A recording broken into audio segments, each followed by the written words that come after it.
Hello again. This is Earl Silverman, Editor-in-Chief of the Journal of Rheumatology. Welcome you back as I highlight a paper of particular interest to the readership with an interview of one of the authors of an article from the March 2022 edition of the journal.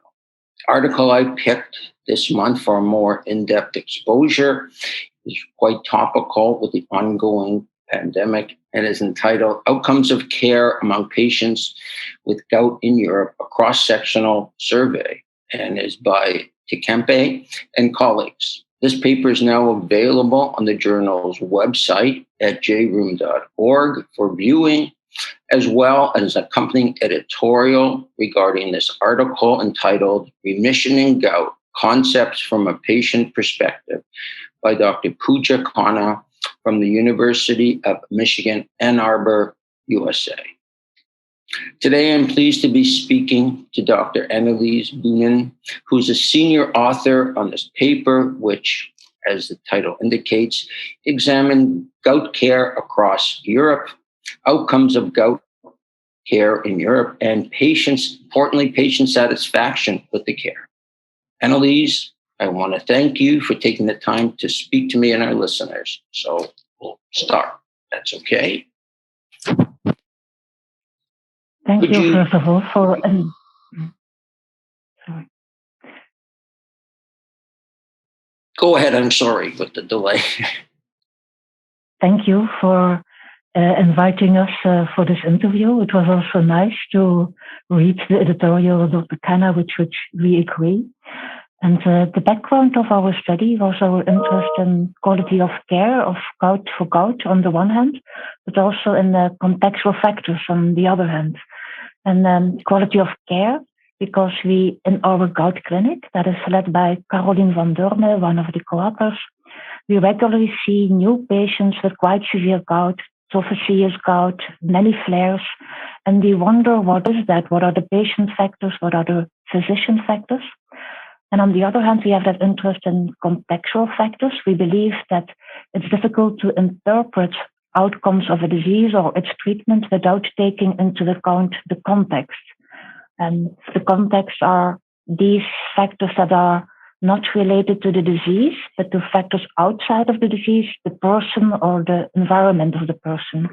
So the person can be age, gender, lifestyle, coping, satisfaction, and the environmental factors can be access to care, treatment, support by your environment, the social security system. And discussing these issues with a colleague, he mentioned he had a nice database for us to explore the relationships between these countries. And we were especially inspired because in rheumatoid arthritis, we had found that country of residence and specifically gross domestic product was very important to outcome. Wealthier countries, patients with rheumatoid arthritis had lower disease activity, but paradoxically, they had worse fatigue and worse well-being. So we wanted also to know how is care across countries for gout. What is the relationship between patient-reported and more objective outcomes, and to what extent are there contextual factors that can explain these differences? Thank you. That's an excellent outline. And certainly, I think as we're becoming more aware of it, there becomes this dichotomy between what the rheumatologist feels is important and what the patient feels is important. And I think it's unbelievably important to recognize that, because we may say something and the patient says exact opposite. So I think this is very enlightening for that reason. So with that, could you briefly review the methodology included in the study, who was contacted, how you contacted them, and which countries were surveyed? Yeah, sure. Actually, the design was quite simple. It was a cross-sectional questionnaire survey across 14 European countries. And the questionnaire was developed by gout experts and patients. And that's why it had quite a lot of factors relating to patient expectations, patient beliefs, patient outcomes. And the aim was then to recruit 1,000 patients in 14 European countries. Patients had to be older than 16 and had to have a physician-diagnosed gout. And the countries we included, we could group them, they're all European, and we could categorize them in, let's say, Scandinavian countries, Denmark, Sweden, Norway, and Middle European countries, Germany, Swiss, Southern European countries, Italy, Spain, Malta, and Western European countries, United Kingdom, France, the Netherlands, Belgium. So that were the countries that were involved. And the study took place the second half of 2018. And it was aimed to include 1,000 patients, and there were 1,030 patients included. And the aim was to have a population study. So not patients attending secondary or tertiary care, but really a population study. And that's why they were mainly recruited through patient societies. There were some patients that were recruited by the participating rheumatologists, but it was a real minority. 90% of those participating were recruited by the patient societies. That's very interesting. Obviously, might or may not introduce bias, but it certainly gets you people who are interested in the definitely. So I think it's a big challenge. Oh, absolutely. But even when you do physician-directed surveys, it's only those who want to participate. So it doesn't matter. So I think you got at the next question, the major outcomes.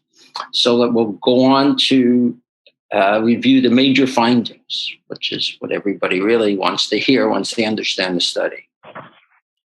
Yes, sure. A little bit about the background of the patients. The far majority, 72%, were male. The majority was above the age of 55 years. They were still, 60% of patients were still regularly visiting a general practitioner or a physician, and 60% were on uric acid lowering treatment. And when we look at the crude data, not unadjusted, then we were surprised to see that one or more flares were seen in up to 70% of the patients, and more than 3 flares per year, even in 32% of patients. And that you saw also reflected in the mental and physical health.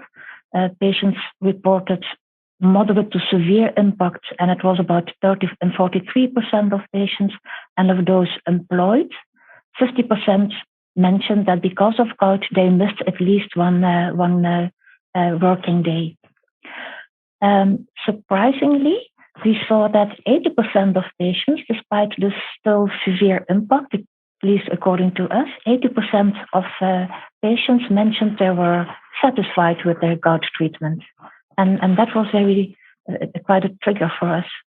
So then we went on to do the multivariable analysis, and we found that those with poor outcomes, so more than 3 gout flares, moderate to severe impact on the mental or physical well-being, sickness absence because of gout, that they were less likely to be treated with ULT, so undertreated, more likely to consider themselves as knowledgeable about gout and about the lifestyle that is important.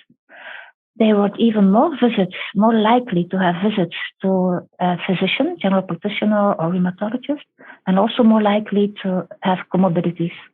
So that was a quite interesting result. As expected, those with a poor health outcome, frequent gout flares, they were somewhat less satisfied with gout treatment, and they had also more unmet treatment goals.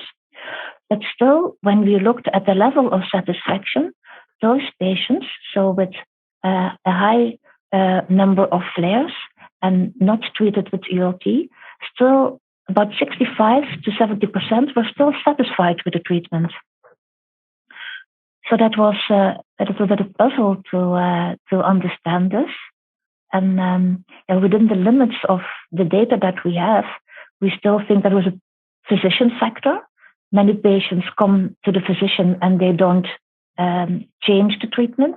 It might be comorbidities. It might be that the patients have been treated in the past, but not anymore. But it might also be that physicians and general practitioners, and we have data on that, are not so conscious about the severity of flares of gout.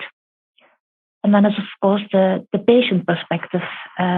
Why do patients accept more than 3 flares and still are still satisfied? So, yeah, one of the hypotheses is that they forget to mention the number of flares that they have, that they come to the clinic and they have to think about the past 6 months or the past year, and they just forget to tell it. Or that they prefer to take drugs for treatment of the acute flare, and they don't like to take continuous drugs, and they have comorbidities and multiple drugs. So that's a little bit the way that we have been thinking to explain these findings. Thank you. That really leads to certainly more questions and more studies into this, because really when I read the article, I was really very surprised at this 3 flares or more, especially today where the treatments, there are numerous drugs on the market licensed in, I'm sure, in the EU or all across and Britain, as it is in North America. But I think, do you think some of it, it's pure guessing, was a difference, or you may have the data, difference between general practitioners and rheumatologists? Do you remember that data? Yes, there was a small difference. It was somewhat better with patients had visited a rheumatologist, but it was indeed too little to be confident, and it was not significant. But numerically, the results were somewhat better for patients visiting the rheumatologist instead of the general practitioner.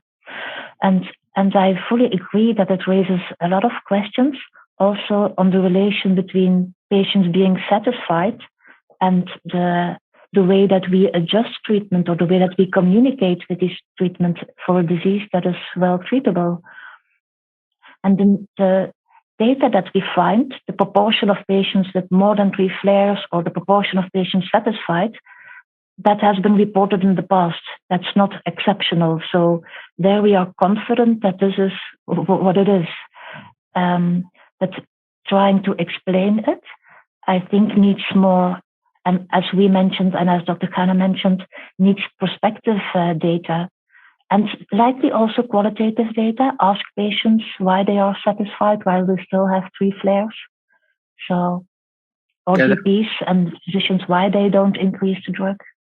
That'd be fascinating. I agree completely. And I think some of your hypothesis of why you found the result, it certainly could be tested in that. That's for sure. And certainly only prospective, it's people keeping diaries and making them report. That'd be fascinating if it changed treatment. But that's all for the future. And really, did the care vary much between countries?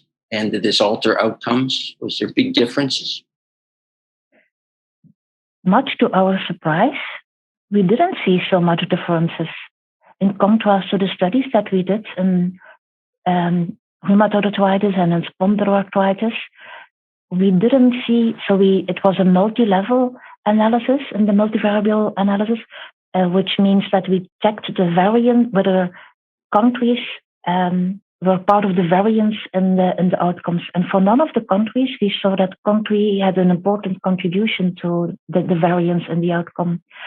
And then we further explored whether perhaps specific characteristics of country explained some of the differences in the various outcomes, like gross domestic product, healthcare expenditures, even the region, which is in Europe quite linked to the type of social security. Mediterranean of middle is more Bismarckian, and the West is more beverage system. And to be honest, we found some significant relationships. That there was also multiple testing. We did multiple tests, so we think we should interpret them very cautiously. the most surprising that was that we saw that here in the wealthiest country that had the largest expenditure in healthcare per capita, we saw more patients with frequent gout flares. Are these the patients that have a number of comorbidities and failed drugs? Are these the patients that have a really lifestyle with obesity and alcohol and etc.? It is unknown, and I think we should also be careful in interpreting these results. But it is striking that it is completely different than what we saw in other studies in rheumatoid arthritis and spondyloarthritis. Perhaps this study was only in Europe. The studies I was referring to have done more on a worldwide scale, where the variance in country wealth and gross domestic product expenditures on healthcare is, of course, much bigger. So perhaps the differences were not sufficient enough in this group of Western European countries. But it still is interesting because there is different access to care, different, as you said, expenditures in health, even within Europe. So I think that's really interesting that maybe you need big differences. So pure hypothesis. It's a good point. It's a good point because perhaps perhaps the differences in outcome of care are larger when we look at specialist care, second and tertiary care, and are somewhat smaller in the primary care. I don't know. Perhaps patients across Europe have more equal access to primary than to secondary care, but also that is an hypothesis. Fascinating. So lots for you to do now.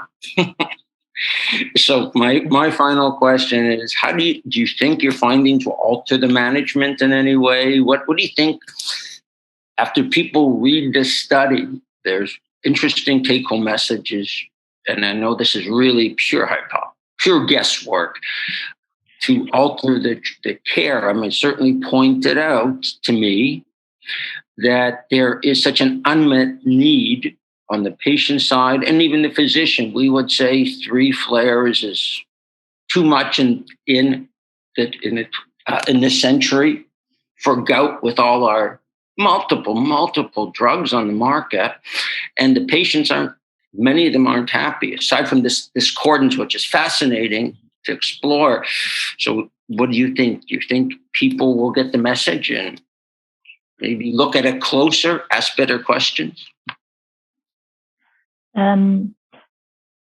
For me personally, what I learned is that in the clinic, I should not only ask, how are you? Are you well?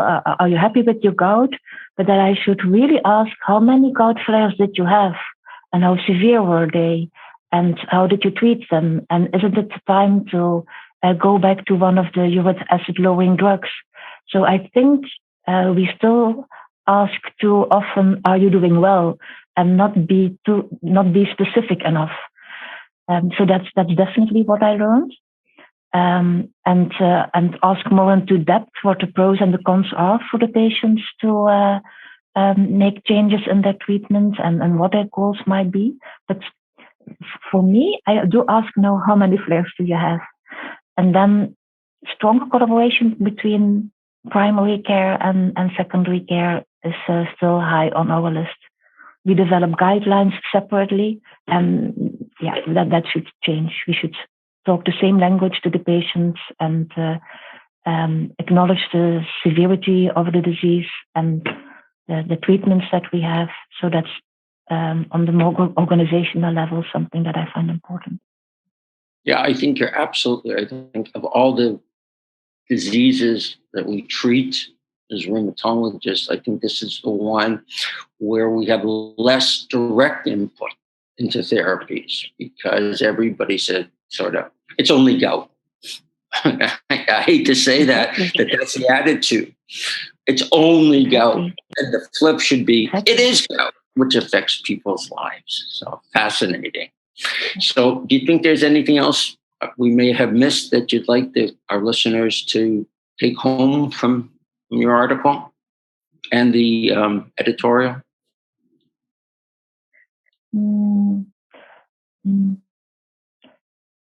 Given I think there are, given my interest in gout, or given my interest in contextual factors, explore, it's not a clinical message, but also a research message, that think more about context, that the context in which the patients live and in which we provide care is important, and collect data on how we should measure context. Like we say, education makes a difference, but what is education? What is knowledgeable about gout? How well does the patient know the disease? Pay more attention to, is the patient working? Does the disease cause sickness, absence? I think these are factors that I think we should pay more attention to, not only the outcome but also the context. Yeah, I think part of the problem, I'll just put my 2 cents, is that gout isn't sexy. There's no fabulous biologics, and I use the university. I come from a very large city, 3.54 million people in a catchment area, and our university doesn't have somebody who's doing gout research. And I think that sort of reflects, isn't it? And cohorts collect data on these patients so that we can provide scientific based advices. Yeah. Well, thank you. I really want to thank you for a fascinating discussion about gout in general, the care of gout across Europe.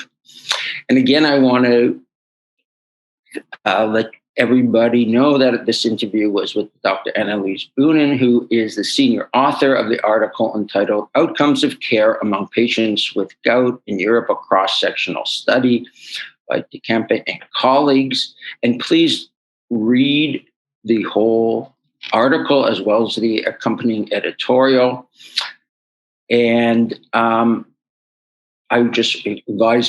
just want everybody to certainly come and listen to the full podcast interviewing the other 4 articles.